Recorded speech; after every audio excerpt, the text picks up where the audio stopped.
Fast Myers felt Sherry does Shiaght Laa. Mish Maralyn Crellin. I'm Maralyn Crellin and I'd like to welcome you to this edition of Shiaght Laa. In Shiaght Laa this time, on Shiaght Laa and Kiat Shaw, Navis Tackets the Shiaght Shaw Chit. What's happening in the coming week? An overview of just some of the events taking place here in the island. Tyne, a place, a house or a palace. Lathom House in Lancashire and its association with Manx history. As Marchiach Unsnarachin TT and riding in the TT races.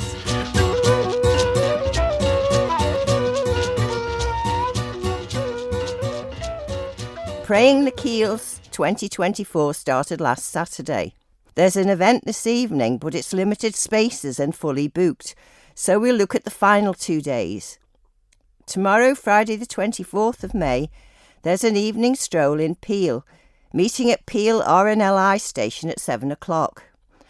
The walk will explore the religious heritage of St Patrick's Isle with words and music, and if the weather is kind, you'll be able to watch the sunset. It's a short stroll, only about a mile, but there's uneven and steep ground, including the steep steps up into Peel Castle. Finally, on Saturday the 25th of May, you can meet at St Catherine's Church in Port Erin at 10 o'clock for a service and light refreshments. Then there'll be a walk to Chibet Katrina, St Catherine's Well, out along the Truggan Road, up the Howe Road and then down through Glen Chas, down to Callow Point, then following the walkway to St Mary's Well in Chapel Bay, Port St Mary. It's about 4 miles, but add another mile if you're walking back to Port Erin again. There'll be stops for lunch and reflection. Don't forget to take a packed lunch and something to drink, of course. And it'll take about 5 hours altogether over minor roads and footpaths.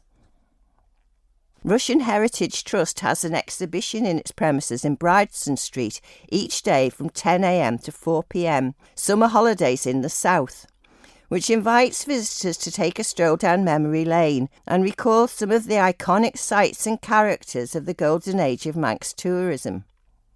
The exhibition features colourful memories of the Trimainach Baths, Smoky Joe's Cafe in Port St Mary, the Druid Circle Cafe at Paulville, and even the Chapel Bay deck chairs. The exhibition is on until the 1st of June with free entry, but of course donations are always welcome. And in the Manx Museum in Douglas, the Wild Man Nature Photography exhibition continues there until the end of June. Inspired by the Wildlife Photographer of the Year competition, it brings together a photographic showcase of the Isle of Man's wildlife and natural environment, captured by photography enthusiasts. It's free admission and open daily from 9:30 to 4:30.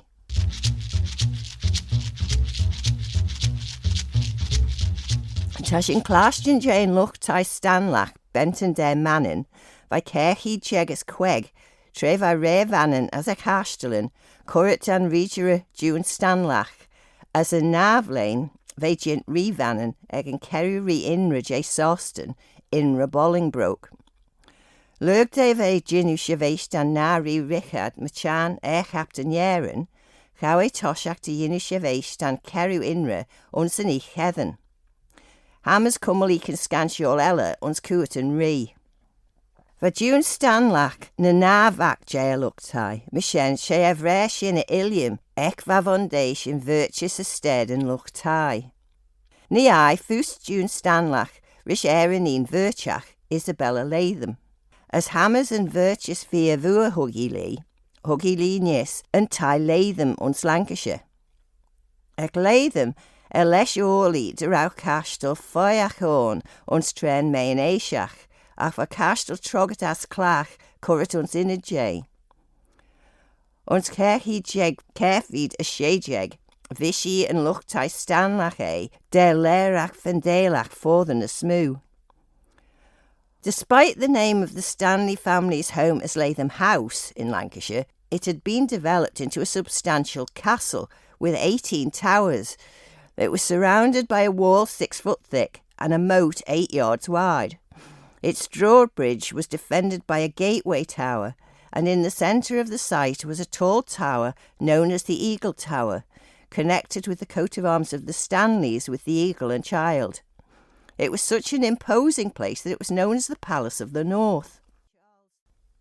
When Stanlagh Mooar, the 7th Earl of Derby, had declared for the king, Lathom House was besieged by the parliamentarians in March 1644, when it was occupied by Charlotte de Tremoille, the Countess of Derby.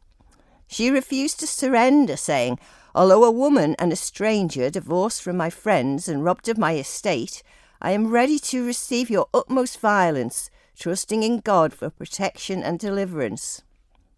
Manx academic and author Jennifer Cooley-Draskow included the siege of Lathom as an exciting part of her novel Margaret of Baldoon.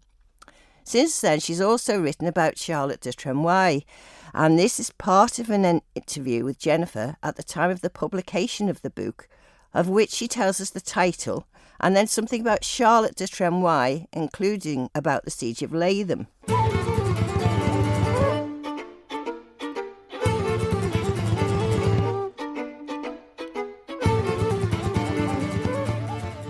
It's called Lady Derby, the Great Whore of Babylon, in inverted commas, because she wasn't, but she was called that.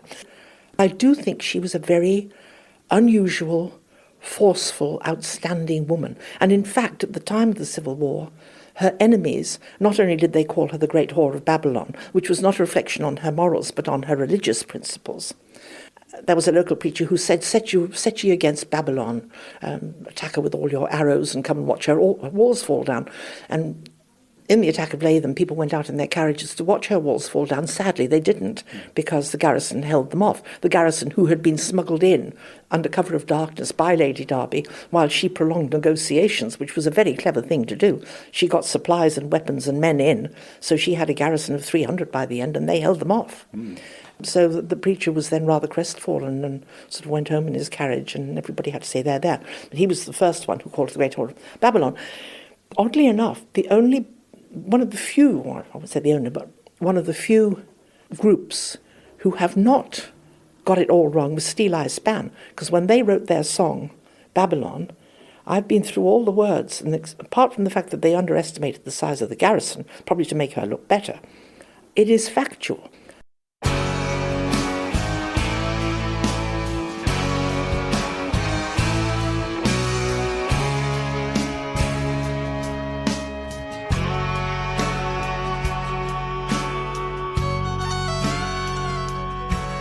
To the halls of Lathom House, the king he did proclaim that the 7th Earl of Derby, James Stanlagh was his name, should resist the Scottish force bound for the Isle of Man. So he gathered up his fighters and obeyed the king's command.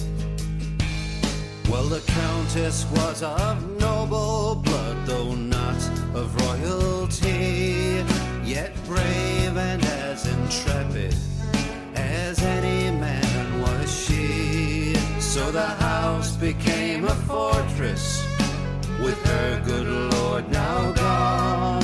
Her name was Lady Charlotte, but they called her Babylon.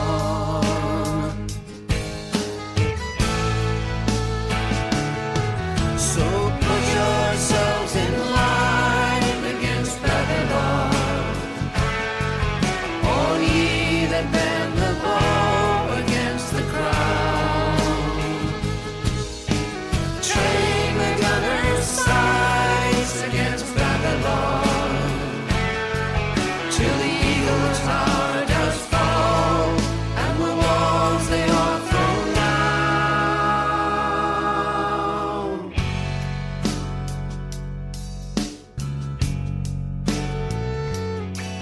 Both the Puritans and Fairfax together they did call for this one last royal stronghold in Lancashire to fall. So the garrison she strengthened, and the Eagle Tower was manned, and refusing all conditions, it was then the siege began.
'Twas in 2 good months when those rebels did retreat.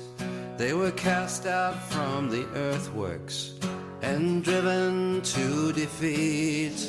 With dishonor and in shame, their siege came to an end. They were routed by a lady and 200 loyal men.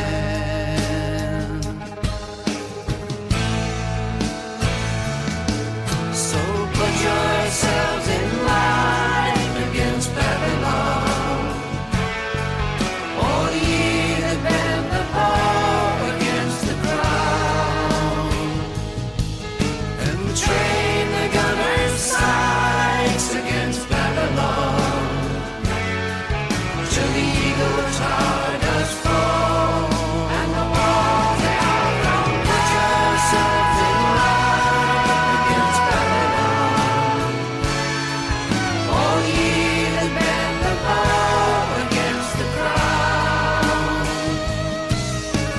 train the gunners' sights against Babylon,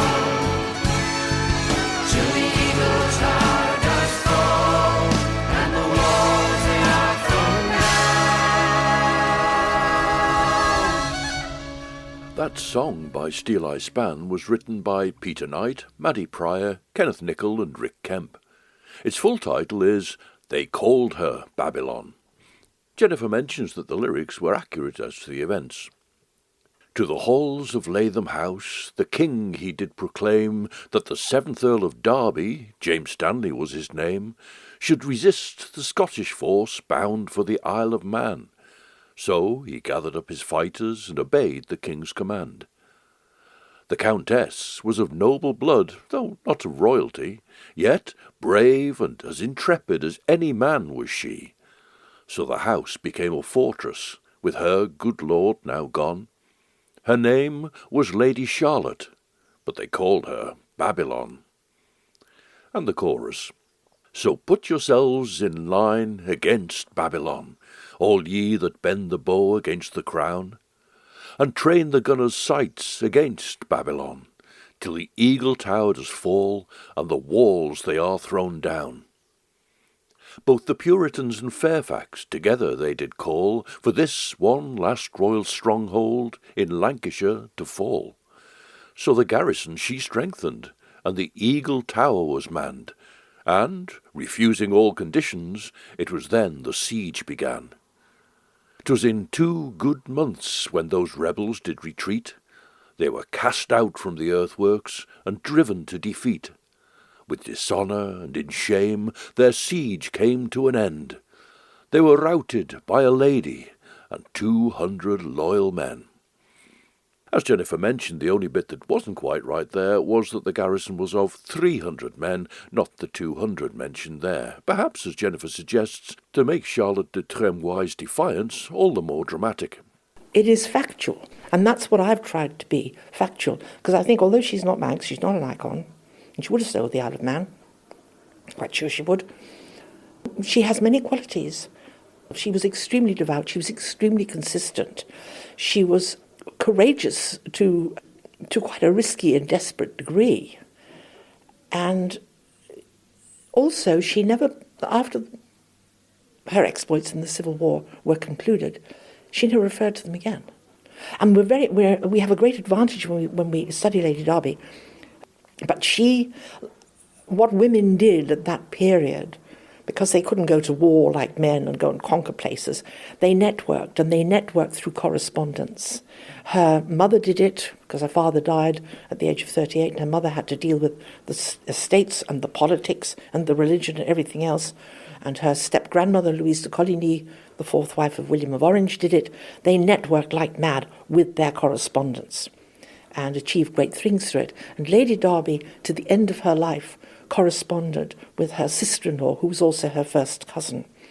And so we have all her correspondence, and they wrote about private things, about family things, and husbands and children, and they wrote about politics, they wrote about the life at court, which was also tied up with politics, they wrote about religion, and when things got too dangerous, or too intimate, they developed a code and they wrote to each other in code, which has been decrypted since.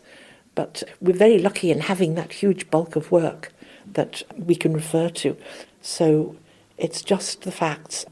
Not only did her enemies, some of her enemies, call her the Great Whore, but they also had a saying, which was, 3 women have ruined this kingdom.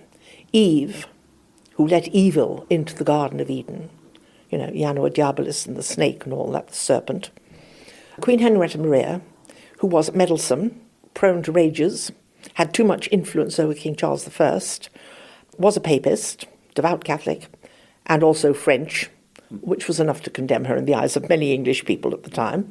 And Lady Derby, she was the third in this little group of 3, this trifeminate, if you will. So she was a very redoubtable figure. Dr. Jennifer Cooley-Drasko talking about the book she published about Charlotte de Tremoille, who was the staunch heroine of the Siege of Lathom House, which was brought to an end by the arrival of her relative, Prince Rupert, on the 27th of May 1644. With the end of the siege, Charlotte de Tremoille and her household came to join the 7th Earl of Derby, Castle Rushen.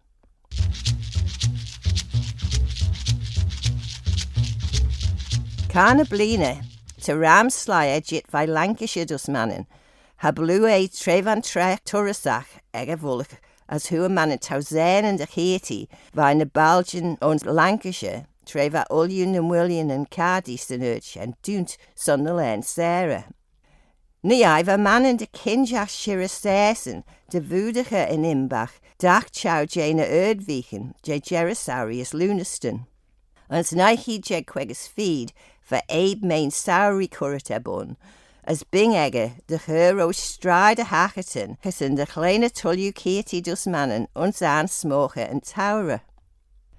Ans naichi jeg a schacht, heine hid ratchen TT e kummel, me volden, as tanne ratchen TT, a hurl jou keeti dus mannen, ons aan smoche and vlain, as ta Grand Prix vannen, and yenu and rud heathen, ec Gerrit and Imbach Turasach Traditionach. As well as the TT races dating back to 1907 and the Manx Amateur Road races to 1923, which became the Manx Grand Prix in 1930, there's also the Southern 100, which was first run on the Billow Circuit in 1955. In 1988, the Billow Circuit also started hosting the pre-TT Classic Road races, and this year they'll be held tomorrow, Friday the 24th of May, Saturday the 25th, and Sunday the 26th. Then on Monday, the 27th, it's the start of the practice and qualifying week for this year's TT races. At one time, that guaranteed that at least one venue in the island would be showing a film made in May 1935 and starring George Formby as a rider in the TT races, George Shuttleworth. The film was George Formby's first major film role after 2 minor successes, and the first of a string of successful appearances for Associated Talking Pictures. That first highly successful film for George Formby was, of course, No Limit. George Formby later recorded a studio version of a song used in the film No Limit, Riding in the TT Races, and he went into the studio to make that in November of 1935. The Regal Zonophone 78 shows it as being performed by George Formby and his ukulele with orchestra. If there's one thing that I like, it's riding around on a motorbike. I'm a speed king. When I once begin, I once won first prize 2 and 6. I know all the dirt track dirty tricks. I'm a marvel when I'm out to win. In a 50-mile race I am the best. I ride 5 miles and skid the rest. So come along and see me riding in the TT races.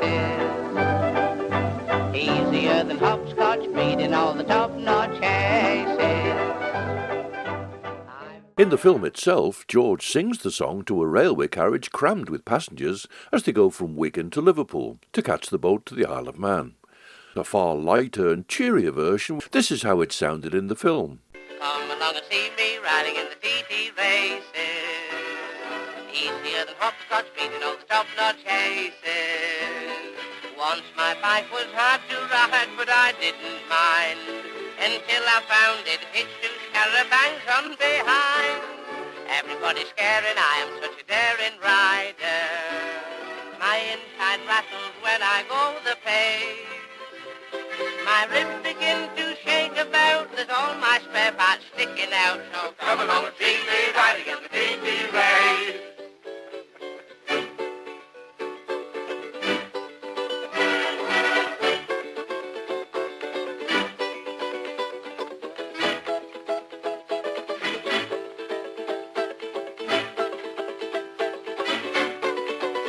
Champion.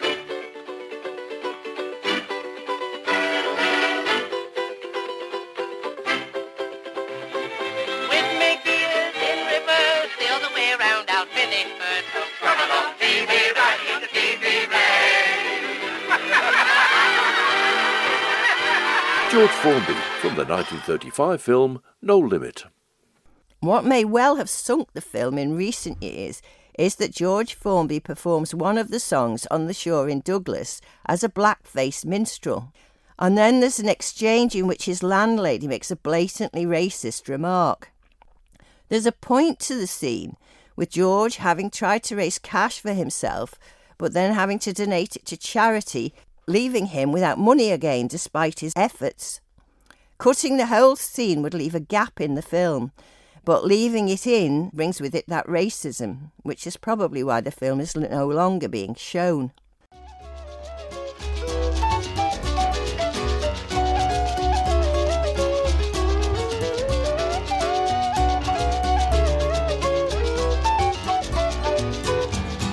Shen Jera Shiaght Laa and Shiaght Shaw as son of Stry Shaw. So it's a double farewell as we come to the end of this programme and this series of Shiaght Laa. From me then, Maralyn Crellin, sledding you.